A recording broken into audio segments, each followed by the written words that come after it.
bien sûr, le prochain communicant, M. Bouchentouf, a un exemple réel sur le terrain qui va nous en parler tout de suite. Et je passe la parole effectivement à M. Mohamed Bouchentouf, qui est spécialiste de l'agroécologie en région aride et semi-aride et gérant de la micro-ferme écologique et innovante, la clé des oasis de Timimoun. À vous la parole, M. Bouchentouf. Salam alaikum, merci pour l'invitation. Donc, partant du constat qui a été fait, les contraintes recensées, le bon diagnostic qui a été fait par les trois intervenants, M. Baïs Hadjini et M. Bessaoud, avec bien sûr des pistes d'action et des solutions. Donc, pour la clé des oasis, opter pour de grandes exploitations type agrobusiness, donc c'est multiplier les échecs. C'est aussi soutenir financièrement une agriculture qui est non rentable. Comme l'a souligné Omar, l'agriculture saharienne existe. Elle a existé, elle existe toujours, et elle n'a pas à être créée. Elle a besoin seulement d'être prise en charge. Donc, je vais dire, nous consacrons-nous dans un premier temps à la réduction de la part des importations de certains produits agricoles et alimentaires cultivables sur le sol algérien, particulièrement dans les régions sahariennes. Je vais dire aussi, nous consacrons-nous aussi à valoriser ce grand potentiel agricole saharien qui repose dans l'amélioration de l'existant. Et Mohamed Bouchentouf, donc c'est sa troisième carrière sur le retour à la terre, en réfléchissant sur les futurs possibles de promotion d'un modèle agroécologique oasien familial, d'un modèle aussi d'agriculture saharienne raisonnée et intégrée en tenant compte. Je demanderai à monsieur Bouchentouf de parler plus fort. Alors là, je ne sais pas si vous avez... On n'entend pas. Et là, vous m'entendez. Il y a un petit problème technique, M. Hadjani, donc on entend quand même effectivement. Mais je voulais dire que tout à l'heure, à partir de l'intervention de M. Bessaoud et celle de M. Bouchentouf actuellement, nous essayons de transmettre par phone, que ce soit à M. Soukhal ou bien l'Akhar, tout ce qui est dit. Alors, c'est pour ça que je vous demande de parler un peu plus fort. Ok, bien, merci. Merci. Donc c'est un modèle, je vais dire des modèles innovants agroécologiques. Donc, ça dépend de la taille. Donc, il y a une taille qu'on ne doit pas dépasser. Et ces modèles donc, doivent être adaptés au changement climatique et basés, comme je l'ai dit, sur des principes de l'agroécologie. Et donc, l'idée, là, vous m'entendez encore mieux? L'idée, donc, m'est venue de se lancer dans un projet pionnier d'amélioration, de préservation, de modernisation, de modélisation, de numérisation d'une exploitation agricole recomposée d'une surface agricole totale de 15 000 mètres carrés.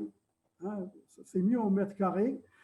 Comme ça, on est dans la microéconomie basée sur les savoir-faire locaux, c'est un capital, sur la science, sur la technologie et sur le principe d'une économie circulaire.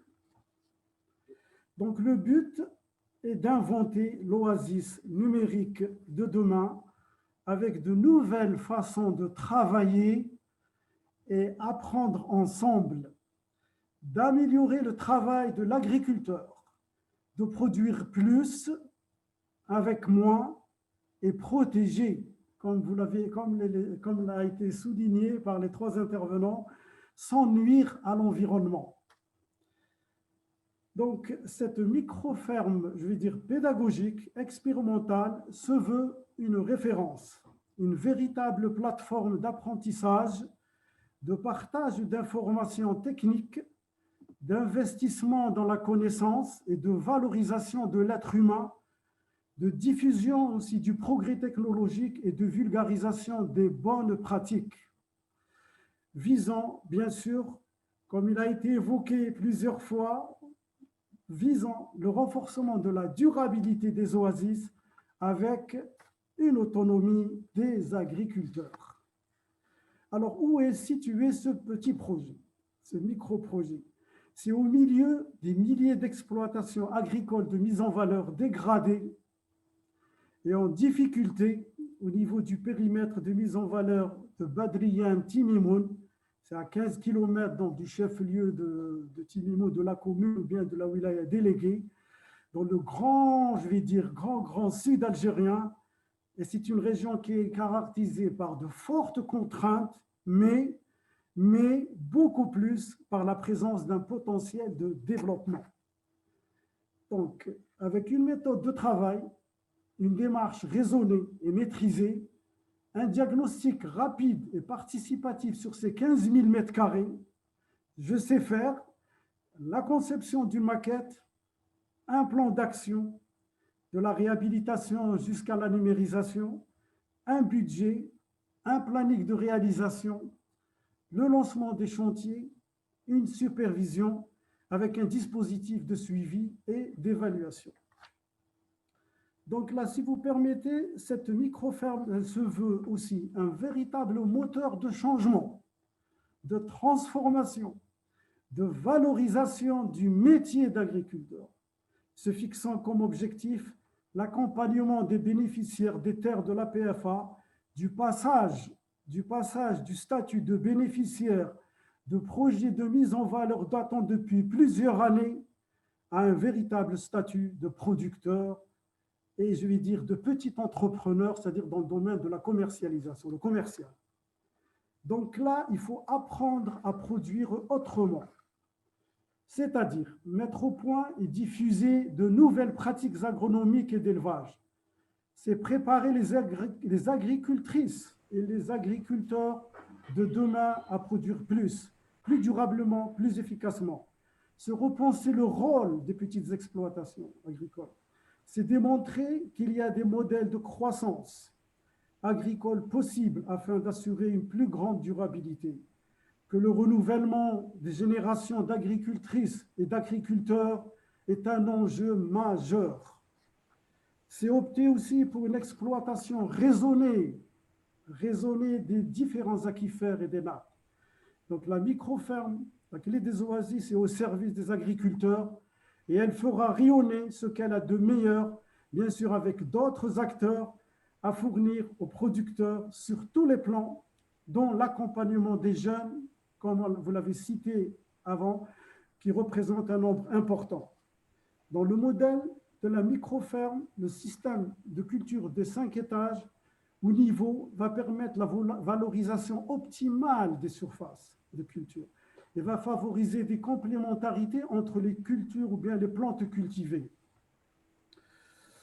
Et les bénéfices sur le plan agronomique, économique, alimentaire, je veux dire environnemental et même social, c'est une économie de terre, une économie d'eau.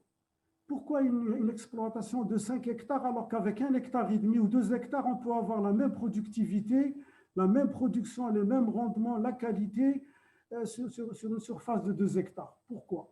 Donc, il y a une économie de terre, une économie d'eau, une économie d'énergie, une économie de temps, une réduction de la pénibilité, une amélioration de la productivité des sols, une amélioration de la productivité des cultures, la création aussi d'emplois, l'emploi familial, et aussi la séquestration de carbone dans le sol, jouant de véritables puits de carbone dans le cadre des gaz à effet de serre.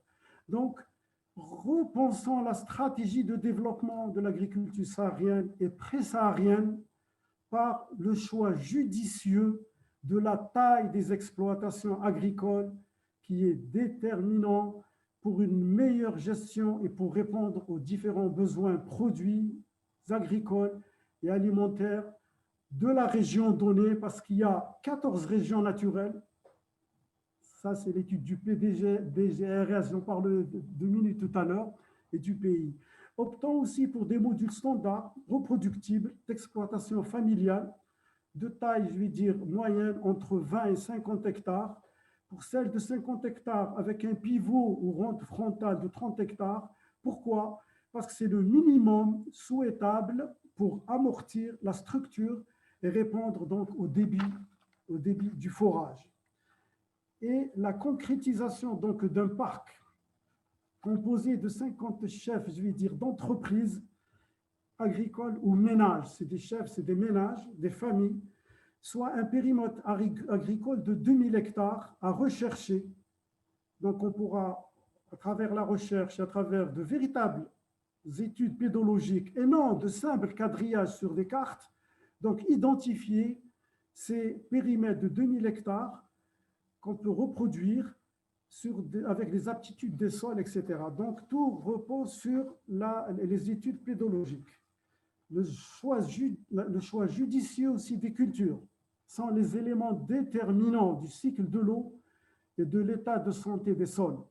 L'agriculture saharienne est une agriculture de régions arides qui doit tenir compte des exigences écologiques et des risques climatiques.